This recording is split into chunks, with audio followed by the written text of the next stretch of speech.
It seems incredible now to think he averaged 50 points. Yeah, 25 rebounds. I mean, that's amazing. It's amazing. Times were different. It was a different game. Yeah. It was a different game still.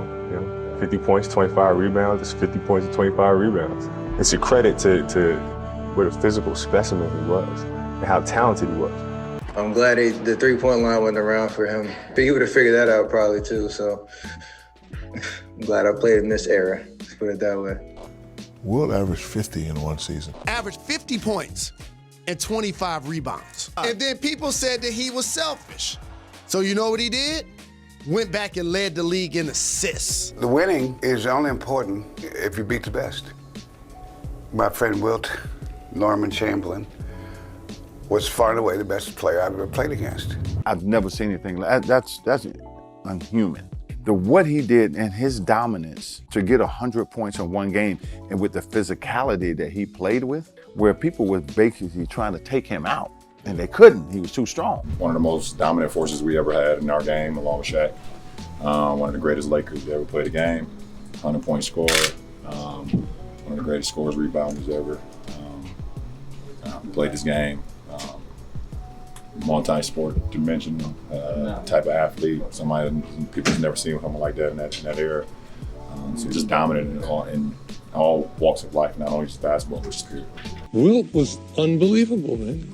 And people don't really appreciate Wilt, because his teams didn't win, but as an athlete, he was incredible. Sports Illustrated had a cover and said, "Is Dennis Rodman the best rebounder ever?" And Wilt was so annoyed. And I cleaned it up saying annoyed. So he calls me up and he asked me, did I believe this bleep? And so I said, I don't pay attention to that. He says, I had more rebounds a quarter than he had a whole game. And if you're curious about the record for most rebounds in a single game, the answer is 55 by Wilt Chamberlain against Bill Russell and the Celtics. He was a champion hurdler, a world-class volleyball player. He ran cross-country events and marathons. Wilt Chamberlain was simply larger than life in every way. The tallest, strongest, highest-scoring man of the NBA. As the all-time high scorer of the league, Wilt sets records every time he plays. He was the first dominant person of basketball. There will never be anybody like it. They always say that about Michael. They always say that about other players. But there will never, ever be another Wilt Chamberlain. Never gonna say who's the greatest of all time. To me, I think that's more for PR and more for selling stories and getting hype. I never played against Wilt Chamberlain. I never played against, Jerry West. To now say that, one's greater than the other is being a little bit, unfair. I've been watching. We'll give you a couple talks soon, man. All right, let's To say who is the greatest, we will never know that. I mean, in my eye, Wilt Chamberlain is the greatest basketball player. I played, 6 years against Wilt Chamberlain. He was a guy that was slow to anger, who was a tremendous athlete, who played under his limitations a lot. With Shaquille didn't have quite the same athleticism that Wilt had. He had the bounce and he had the speed, but he didn't have the endurance. He had a jump hook, whereas Wilt had an array of shots. He had a hook, he had a finger roll, he had a turnaround jump shot. You had more championships than Wilt. Yeah, I got more championships, but when it comes to basketball conversations, I'm very arrogant. I only want to hear my name.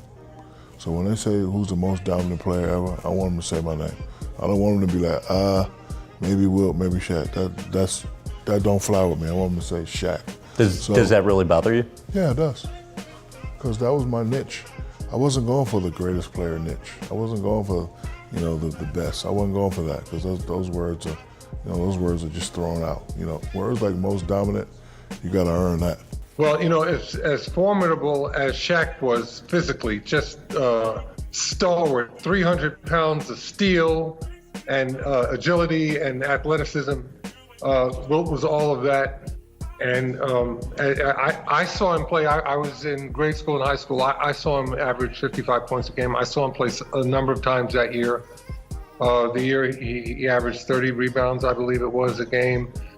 I was seeing him play. He got the 100 points against my team, the Knicks. Wilt was incredible. And he's one of those guys could have played in any era.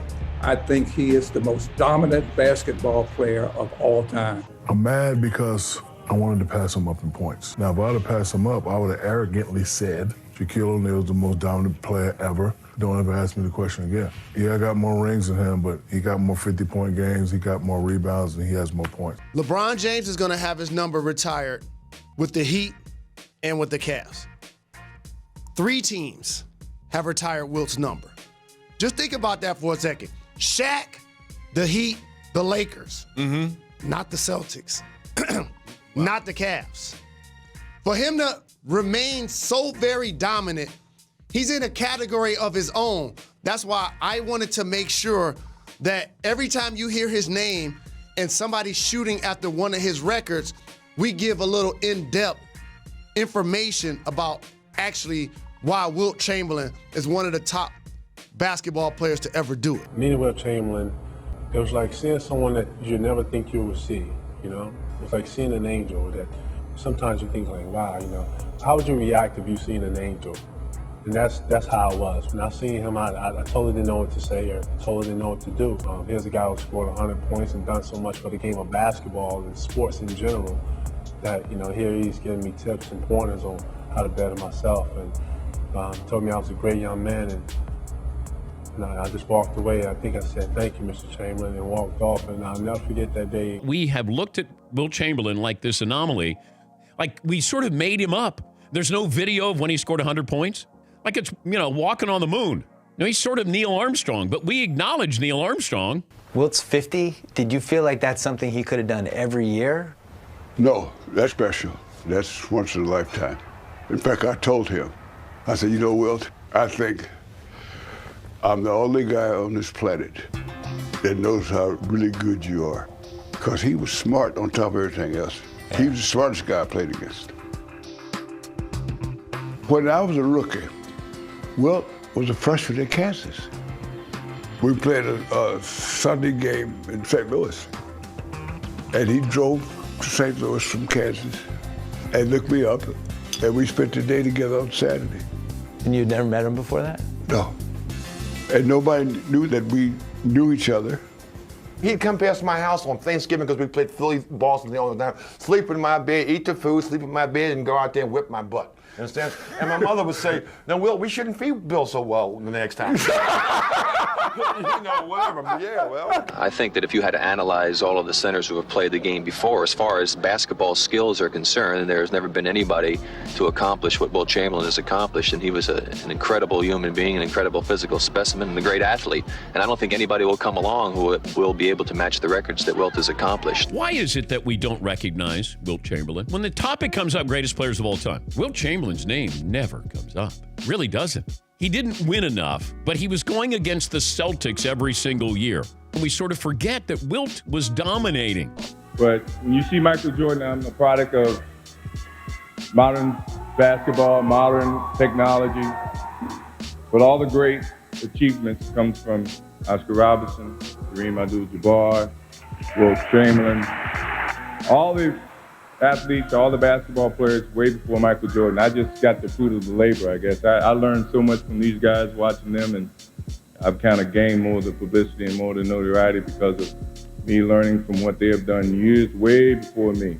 If you're going to pick a guy, Michael's the greatest two-guard to ever play the game and one of the most exciting players to ever put on a uniform. But to say that he's the greatest player ever and that he was a greater player than Wilt Chamberlain is ludicrous.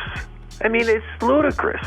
Wilt Chamberlain was the most dominant and the greatest center to ever play the game, bar none. I mean, I love, you can talk about Kareem and you can talk about Shaq and you talk about Hakeem Olajuwon. There's no one that is close to what Wilt Chamberlain did in his career. We have forgot about him. And he's one of the most athletic players who's ever played the game. He led the league in assists. He led the league in field goal percentage, led the league in block shots. Whatever you wanted him to do, he was going to do. This is why a 6'3" guard like Russell Westbrook is being compared to him for triple doubles. A 6'5" guard like James Harden is being compared to him for the way he scores. And a 7-foot player like Jokic is being compared to him for having triple doubles because he's the unstoppable force in the history of basketball. And it's not just dunks. Look at that step back one leg jump shot. People act like Dirk invented that. Wilt was doing that then. Finger roll. Finger rolls, dunks. He could put up video game numbers. He is one person that I would say saved the NBA. 1 year he averaged 50 points a game, and people came to see him play. He was such a big giant and an athletic person, blocking shots and rebounding, and just scored 100 points in a game up at Hershey, PA. Wilt did not use his strength and his bulk, and this is what I'm talking about, a different animal in Shaquille. Wilt shot the fadeaway, Wilt shot a finger roll. Wilt did not go in and bump and dislodge people. That was not his game. So it was a little bit easier to defend against him. And if you remember, the main point is 60% or more of Wilt's shots came on fadeaways. So you had to extend out to get him, not him bumping you back. If you have one player in NBA history that you could start a team around, who would it be? It would be Wilt Chamberlain. He's the greatest big man in the history of the game. And you win with big men. And 50 points a game for an entire season, guys. I don't know if people have an idea just how crazy that is.